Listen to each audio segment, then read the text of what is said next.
귀한 데에 만들어 놓겠습니다. 그걸 잊지 말라고. 신사는 구두를 신고 모피 외투를 걸친 후 출구 쪽으로 걸어갔다. 문을 나갈 때 허리를 굽히지 않았기 때문에 이마를 세게 부딪혔다. 신사는 화를 내며 분통을 터뜨리더니 이마를 문지르며 마차를 타고 떠났다. 신사가 사라지자 세문이 말했다. 정말 굉장한 몸집을 가진 분이야. 저 정도면 죽이려 해도 죽을 것 같지 않은데 그렇게 세게 이마를 부딪혔는데도 별로 아프지 않은 표정이던걸. 마트리오나가 이어 말했다. 그렇게 호강을 하고 사는데 몸이라고 안 크겠소? 그처럼 크고 튼튼한 사람에게는 사신도 접근하지 않거든요. 세몬이 미하일에게 말했다. 일을 맡기는 했으나 걱정이야. 만일 잘못되는 날이면 꼼짝없이 감옥에 가는 거야. 가죽은 비싸고 손님은 사나워 만에 하나 실수라도 하면 큰일이야. 이봐 미하일, 자네는 눈도 밝고 솜씨도 좋으니까 이 치수대로 재단을 하게. 나는 가죽을 꿰매겠네. 미하일은 시키는 대로 신사가 가져온 가죽을 탁자 위에 펴놓고 가위를 가지고 재단하기 시작했다. 마트리오나가 미하일 곁으로 가서 재단하는 것을 지켜보다가 깜짝 놀랐다. 마트리오나도 이제는 구두 만드는 일에는 상당히 익숙해 있는데 미하일은 신사가 주문한 모양과 다르게 가죽을 재단하고 있었던 것이다. 마트리오나는 주의를 주려고 하다가 다시 생각했다. 내가 그분의 장화를 어떻게 만들어야 한다는 얘기를 잘못 들었는지도 몰라. 미하일이 나보다 더 잘 알고 있겠지. 괜히 간섭했다가는 망신당할지도 몰라. 미하일은 재단을 마치고 꿰매기 시작했는데 그것은 장화를 만들 때 꿰매는 두 겹실이 아니고 가벼운 슬리퍼를 만들 때 사용하는 한 겹실로 꿰매고 있는 것이었다. 마트리오나는 그것을 보고 다시 한번 놀랐으나 역시 아무 말도 않고 지켜만 보았다. 미하일은 열심히 꿰매고 있었다. 점심시간이 되었으므로 세몬이 일어나 미하일 쪽을 보니 그 가죽으로 슬리퍼를 만들고 있었다. 세몬은 너무 놀라서 크게 소리를 질렀다.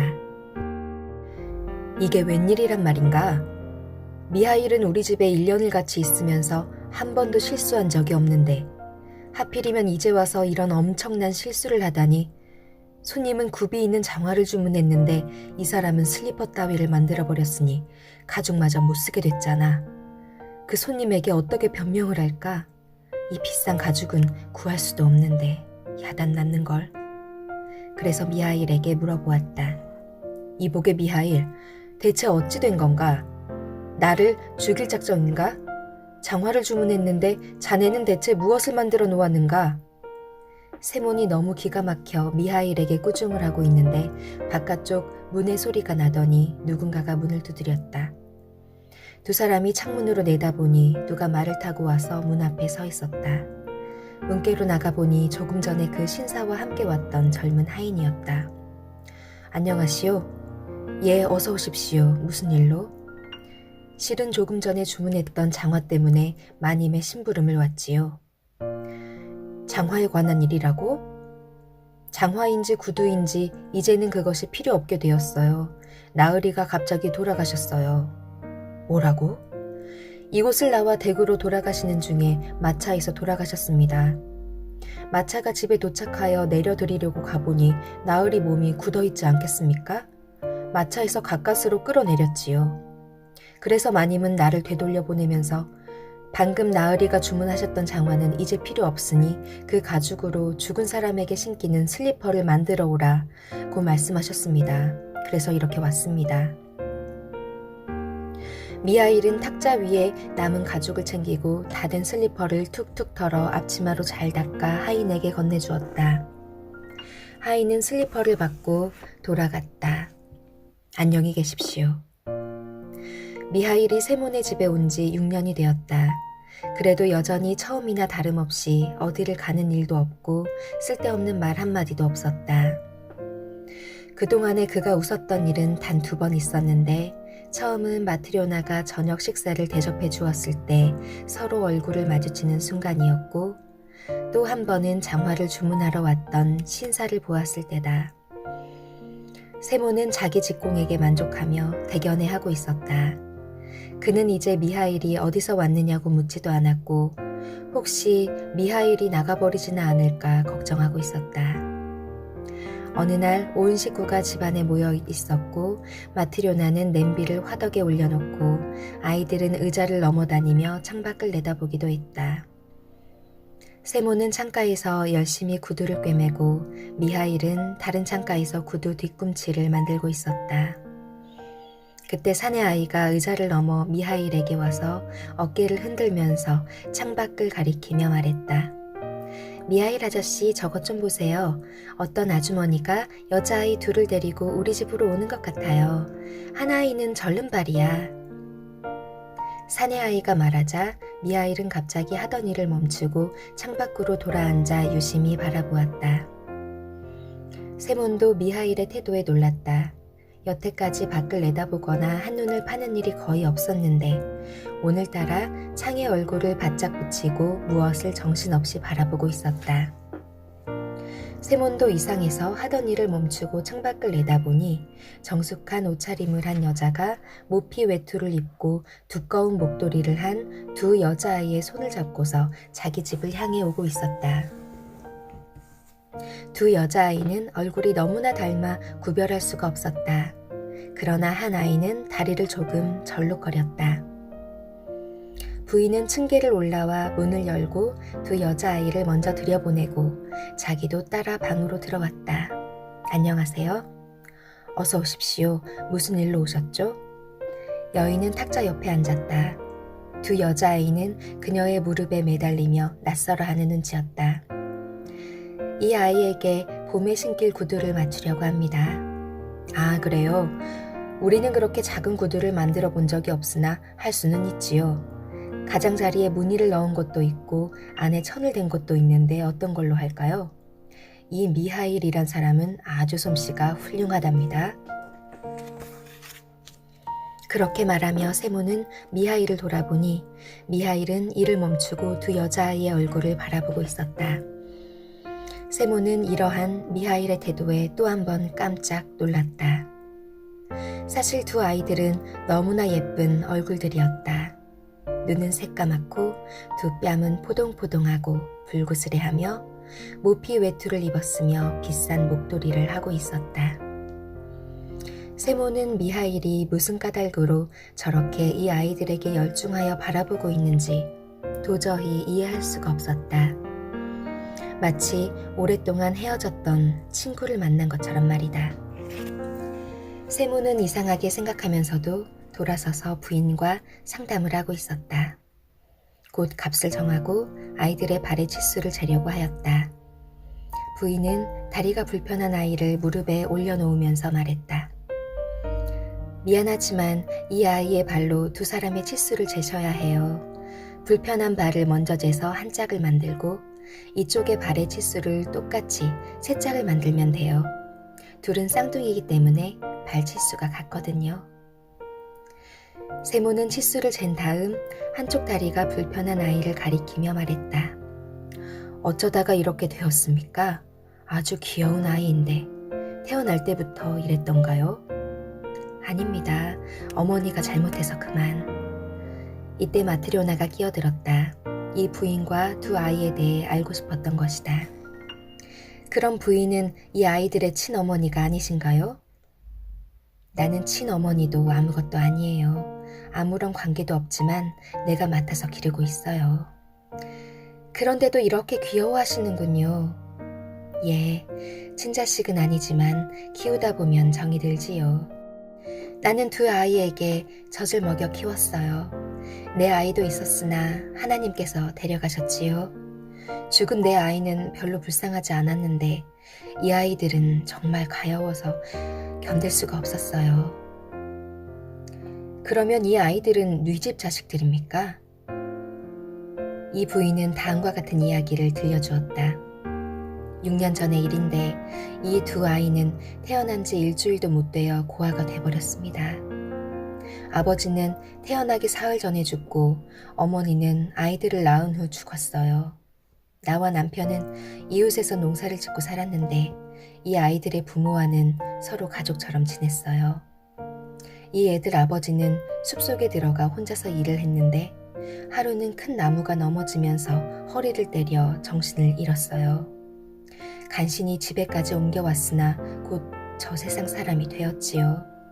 그런데 그의 아내는 며칠 후에 쌍둥이를 낳았어요. 이 아이들이 바로 그들의 자식이에요. 그러나 몹시 가난한 데다 돌보아주는 친척도 없이 혼자서 아기를 낳고는 홀로 죽어간 거예요. 내가 다음 날 아침에 어찌 되었나 싶어서 그 집을 찾아가 보았더니 가엾게도 벌써 몸이 식어 있었어요.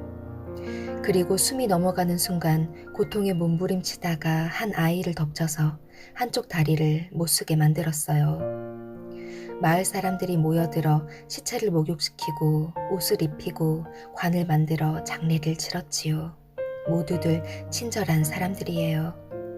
그러나 갓 태어난 아이들 돌보기가 문제였어요. 정말 난처한 일이었지요. 그곳에 모인 여자들 중에 젖을 먹일 엄마는 나뿐이었어요. 나는 태어난 지 8주밖에 안 된 첫 아들이 있었죠. 그래서 내가 일단 2 여자아이를 맡기로 하고 집으로 데려왔어요. 그 다음에 마을 사람들이 모여 이 아이들을 앞으로 어떻게 하면 좋겠는가 하고 여러 가지로 의논했으나 좋은 방법이 없어 결국 나에게 부탁을 하더군요. 마리아 아주머니, 이 아이들을 얼마 동안만 맡아줘요. 그러면 우리가 곧 다른 대책을 세워볼 테니까. 그렇게 해서 나는 2 아이들을 맡았습니다. 그러나 온전한 아이에게만 젖을 먹였습니다. 다리가 불편한 아이에게는 아예 젖을 줄 생각도 안 했지요. 내 생각으로는 그런 상태에서 잘 자랄 수 없다고 지레짐작했기 때문이었어요. 그러다 갑자기 불쌍한 생각이 들어 같이 젖을 주게 되었어요. 그래서 나는 내 아이와 2 여자아이, 이렇게 3 아이를 한꺼번에 젖을 먹여 키웠는데 내가 젊고 아직 기운이 넘치고 음식도 잘 먹었기 때문에 가능했죠. 2 아이에게 함께 젖을 물리고 한 아이가 젖을 놓으면 기다리는 아이에게 젖을 주는 식으로 번갈아 젖을 주며 키웠어요. 그런데 하나님의 돌보심으로 이 2 아이는 아주 건강하게 자라났으나 내 아이는 2년째 되던 해에 그만 죽고 말았어요. 그 뒤로는 아이를 낳지 못했어요. 그 후 살림 형편은 차츰 나아졌고 남편은 이곳에서 남의 일을 맡아보고 있습니다. 그런데 내게는 아이가 없잖아요. 만일 이 2 아이들이 없었다면 나 혼자서 얼마나 외롭고 적적하게 살았겠어요. 내가 이 아이들을 귀여워하는 것은 너무나 당연하지요. 이 아이들은 이제 내게는 촛불과 같은 존재거든요. 부인은 이야기를 마치고 한 손으로 다리가 불편한 아이를 끌어안고 한 손으로는 흐르는 눈물을 닦았다. 마트료나는 한숨을 내쉬며 말했다. 아이는 부모 없이 자랄 수 있지만 하나님이 없이는 살아가지 못한다고 하더니 정말 그런가 봐요. 3 사람이 이런 이야기를 계속하고 있는데 미하일이 앉아있는 구석에서 갑자기 번개 같은 섬광이 비쳐서 온 방이 환하게 밝아졌다. 미하일은 단정히 앉아 2 손을 무릎 위에 놓고 하늘을 바라보면서 빙긋 웃고 있었다. 부인이 2 여자아이를 데리고 돌아가자 미하일은 의자에서 일어나 일감을 탁자 위에 올려놓고 주인 내외에게 공손히 인사를 하면서 말했다. 이제 작별을 해야겠습니다. 하나님께서 저를 용서해 주셨으니 2 분께서도 제발 용서해 주십시오. 주인 부부가 미하일을 바라보고 있으니 그에게서 눈부신 후광이 비치고 있었다. 세몬도 일어나 미하일에게 절을 하며 인사말을 했다. 미하일, 이제 보니 자네는 보통 인간은 아닌 것 같은데 자네를 붙잡을 수도 없고 그동안 궁금했던 일들을 일일이 캐물을 수도 없네. 그러나 꼭 한 가지만은 알고 싶네. 내가 자네를 처음 만나 집으로 데리고 왔을 때는 몹시 어두운 표정을 하고 있었는데 내 아내가 저녁 준비를 하고 있을 때 자네는 빙긋 웃으며 밝은 표정으로 변해 있었지. 대체 그 까닭이 무언가? 또 어느 신사가 장화를 주문했을 때도 자네는 웃으면서 밝은 표정을 지었는데 이번에는 저 부인이 여자아이들을 데리고 왔을 때에도 똑같이 빙그레 웃었네. 그리고 온몸에서 밝은 빛이 비쳤네. 미하일, 어째서 자네에게서 빛이 나며 왜 3번을 빙긋 웃었는지 그 이유를 들려주게나. 그러자 미하일은 비로소 말을 시작했다. 제 몸에서 빛이 나는 것은 다름이 아니옵니다. 저는 지금까지 하나님의 벌을 받고 있었는데 오늘에야 용서를 받았기 때문입니다. 또 3번 웃었던 것은 하나님께서 말씀하신 3가지 진리를 알았기 때문입니다. 한 가지 말씀은 아주머니께서 나를 가련하다고 느껴 보살펴줄 마음이 생겼을 때 깨달음이 있어 웃었고, 또 한 가지 말씀은 부유한 손님이 장화를 주문했을 때 알게 되어 2번째 웃었고, 지금 이 아이를 보았을 때 마지막 3번째 말씀의 뜻을 알게 되어 웃었던 것입니다. 세모는 다시 물었다. 미하일, 어째서 하나님이 자네에게 벌을 내리셨는가? 그리고 하나님의 3가지 말씀의 진의는 대체 무엇이었는가? 그러자 미하일은 대답했다. 제가 하나님께 벌을 받은 것은 명령에 따르지 않았기 때문입니다. 저는 원래 천사였는데 하나님의 분부를 어겼습니다. 저는 지금 말씀드린 바와 같이 천사였습니다. 어느 날 하나님은 제게 한 부인의 영혼을 빼앗아 오라는 명령을 내렸습니다. 그래서 제가 인간 세상에 내려와 그 부인을 보니 아주 몸이 쇠약해서 누워 있었습니다. 그리고 방금 쌍둥이 딸을 낳았던 것입니다. 갓난아이는 어머니 곁에서 움직이고 있었으나 어머니는 그 아이들을 끌어안고 젖먹일 힘도 없었습니다. 그때 제 모습을 발견하고 부인은 하나님이 자기를 데리고 갈 사자를 보내신 줄 알고 슬프게 흐느끼며 애원하는 것이었습니다. 천사님, 제 남편은 숲속에서 혼자 일하다가 나무에 깔려 며칠 전에 장례를 치렀습니다. 나는 형제도 없고 큰어머니도 또 할머니도 없기 때문에 갓난아이를 돌볼 사람조차 없습니다. 제발 내 영혼을 불러가지 마시고 이 아이들을 제 힘으로 키우게 해주세요. 부모 없는 아이들은 살지 못합니다. 그 부인은 울면서 말했습니다. 저는 그 부인의 애원을 듣고 한 아이는 어머니 젖을 물려주고 다른 아이는 어머니 팔에 안겨준 다음에 하늘나라로 돌아갔습니다. 그리고 하나님께 말씀을 드렸습니다. 하나님, 저는 부인의 영혼을 빼앗아 올 수가 없습니다. 남편은 숲속에서 나무에 깔려 목숨을 잃었고 그의 아내는 쌍둥이 아이를 낳고 기진맥진해서 제발 자기 영혼을 가져가지 말라고 애원하는 것이었습니다. 그래서 저는 부인의 영혼을 거두어 오지 못했습니다. 그러자 하나님께서 다시 분부하셨습니다. 지금 곧 내려가 부인의 영혼을 거두어라. 그러면 3가지 말의 뜻을 알게 될 것이다. 즉, 인간의 내부에는 무엇이 있는가? 인간에게 허락되지 않는 것이 무엇인가? 사람은 무엇으로 사는가? 이 3가지를 알게 되는 날에 너는 하늘나라로 돌아올 수 있을 것이다. 그래서 저는 세상으로 다시 내려와 그 부인의 영혼을 데려갔습니다. 쌍둥이 아이는 어머니 품에서 떨어져 있었으나 영혼이 떠나는 순간 시신이 침상에서 떨어지면서 한 아이를 덮쳐 한쪽 다리를 못쓰게 만들었습니다. 저는 그 마을을 떠나 하늘로 올라가 그 부인의 영혼을 하나님께 바치려고 했는데 갑자기 돌풍이 일어 저의 2 날개를 부러뜨렸습니다. 그래서 그 부인의 영혼만 하나님 곁으로 올라가고 저는 지상으로 떨어져 쓰러져 있었던 것입니다. 세몬과 마트료나는 자기들이 먹이고 입혀주었던 사람이 누구이며 함께 살면서 지내온 사람이 누구인지를 알고서 두려움과 기쁨이 겹쳐 눈물을 흘렸다. 천사는 다시 말을 했다. 저는 벌거벗긴 채 홀로 버려졌습니다. 저는 그때까지 인간 생활의 괴로움도 모르고 추위나 굶주림 따위도 알지 못했습니다. 배가 몹시 고팠고 몸은 얼어 어떻게 해야 할지를 몰랐습니다. 그때 문득 들판 한가운데 하나님을 섬기는 교회가 서 있는 것을 보고 거기에 은신하려고 그곳으로 다가갔습니다. 그러나 교회 문이 잠겨 있어서 안으로 들어가지 못하고 바람을 피해 교회 뒤쪽에 앉아 있었습니다. 배고픔은 더욱 심해지고 몸은 차츰 얼어붙어 저는 완전히 병이 들어버렸습니다. 그때 문득 사람의 발소리가 들려왔는데 한 사람이 장화를 들고 제가 있는 쪽으로 오면서 혼자 무얼하고 중얼거렸습니다. 저는 인간이 되어서 처음으로 언젠가는 반드시 죽어야 할 인간의 얼굴을 보았습니다. 그 사나이의 중얼거리는 소리를 자세히 들어보니 이 추운 겨울을 어떻게 날 것인가, 어떻게 처자식을 먹여 살려야 할 것인가 하고 걱정하고 있었습니다. 그때 저는 생각했습니다. 나는 지금 추위와 굶주림 때문에 죽어가고 있다. 마침 사람이 오고 있으나 그는 자기와 아내의 모피 외투를 어떻게 마련하며 무슨 방법으로 살아가야 하나 걱정이 태산 같으니 이 사람은 나를 도와줄 능력이 없다.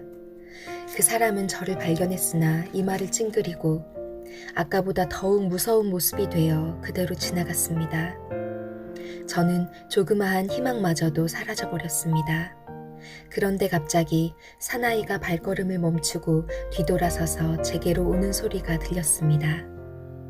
제가 다시 그 얼굴을 보았을 때는 방금 지나가던 사람의 얼굴이 아니라고 생각했습니다. 아까는 죽을 상을 하고 있었으나 지금은 뜻밖의 밝은 얼굴에서 인자하신 하나님의 그림자가 어리어 있는 것을 보았습니다. 그는 제 곁으로 다가와 입고 있던 옷을 벗어 입혀주고 자기 집으로 데리고 갔습니다. 그 사람의 집에 도착하니 한 여인이 우리에게 불친절한 말들을 늘어놓기 시작했습니다. 그 여인은 사나이보다 훨씬 더 무서운 얼굴이었습니다. 그 입에서 죽음의 도끼가 뿜어져 나와 저는 그 입김에 제대로 숨을 쉴 수가 없었습니다. 그녀는 저를 추운 바깥으로 쫓아내려고 했습니다. 만일 그대로 저를 몰아냈다면 그녀는 당장 죽고 말았을 것입니다. 저는 그것을 알고 있었습니다. 그러나 남편이 갑자기 하나님에 대해 이야기를 하자 여인은 금세 태도를 바꾸고 부드러워졌습니다. 여인은 서둘러 저녁 식사 준비를 하면서 저를 쳐다보았을 때 벌써 그 얼굴에는 죽음의 그늘은 사라지고 생기에 찬 밝은 표정이었습니다. 저는 거기서 하나님의 모습을 발견한 것입니다. 그때 저는 인간 안에 무엇이 있는지를 알게 될 것이다 라고 하신 하나님의 첫 번째 말씀의 뜻을 깨닫게 되었습니다. 저는 인간 안에 있는 것은 사랑임을 깨달았습니다.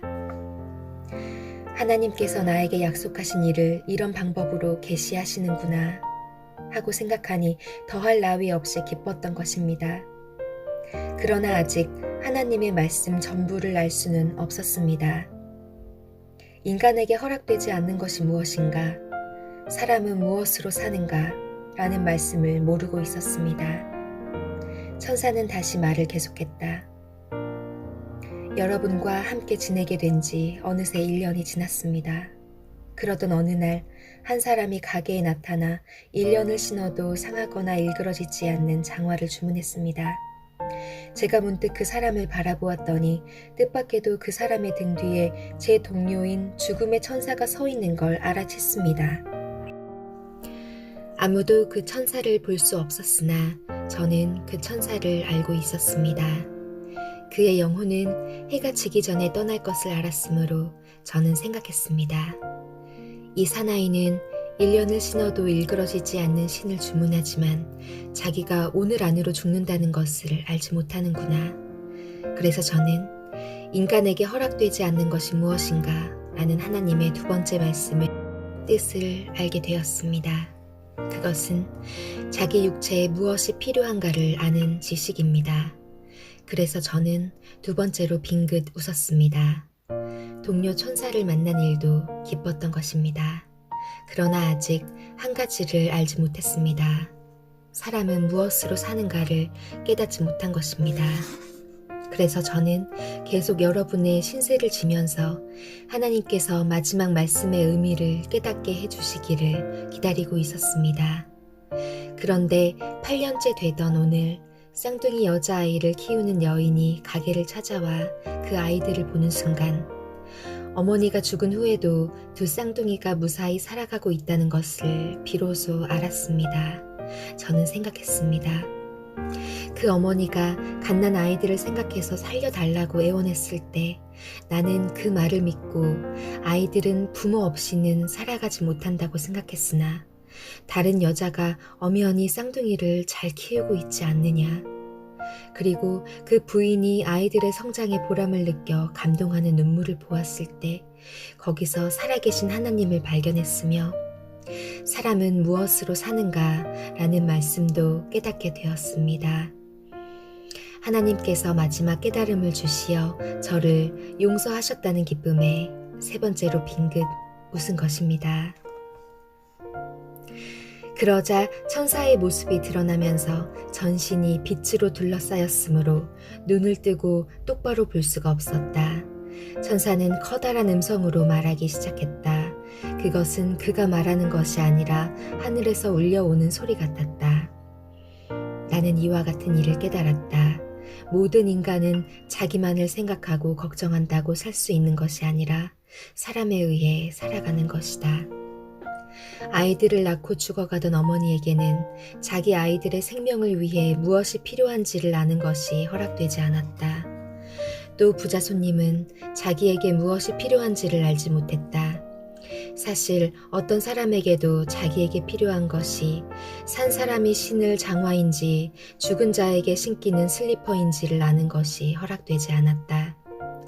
내가 인간이었을 때 살아갈 수 있었던 것은 내 자신의 일을 여러 가지로 걱정하고 염려했기 때문이 아니라 길을 가던 한 사람과 그의 아내에게 사랑이 있어서 나를 불쌍하게 생각하고 사랑해 주었기 때문이다. 또 두 고아가 잘 자란 것도 그들의 생활을 염려해주고 걱정했기 때문이 아니라 타인인 한 여인에게 진실한 사랑이 있어 그 아이들을 동정하고 사랑해 주었기 때문이다. 모든 인간이 살아가고 있는 것은 각기 자신의 일을 염려하기 때문이 아니라 그들 가운데 사랑이 있기 때문이다. 이전부터 하나님께서 인간에게 생명을 부여하고 그들이 잘 살아가기를 바라고 있다는 것을 깨달았지만 지금 나는 또 다른 한 가지를 알게 되었다. 하나님께서는 인간이 각자 흩어져 무관하게 살기를 원치 않으신다는 것이다. 그러므로 개개의 인간에게 무엇이 필요한가를 보여주지 아니하시고 인간들이 하나가 되기를 원하시며 자신과 모든 인간을 위해 무엇이 필요한가를 계시한 것이다. 나는 이제야 깨달았다. 모든 사람 각자는 자신의 일을 걱정하고 애씀으로 살아갈 수 있다고 생각하는 것은 인간이 그렇게 생각하는 것일 뿐 실은 오직 사랑에 의해서 살아가는 것이다. 사랑의 마음으로 가득 차 있는 자는 하나님의 세계에 살고 있는 것이다. 하나님은 바로 그 사람 내부에 계시는 것이다. 왜냐하면 하나님은 사랑이시기 때문이다. 그리고 천사는 하나님을 찬양하는 노래를 부르기 시작했다. 그러자 그 웅장한 목소리로 인하여 온 집안이 울리는 것 같았다.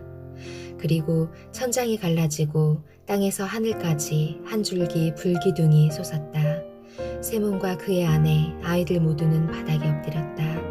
그러자 미하일의 등에 날개가 돋아나서 활짝 펼쳐지더니 하늘로 올라갔다. 세몬이 정신을 차렸을 때에는 집은 전과 다름없었고 집안에는 가족 이외에는 아무도 없었다.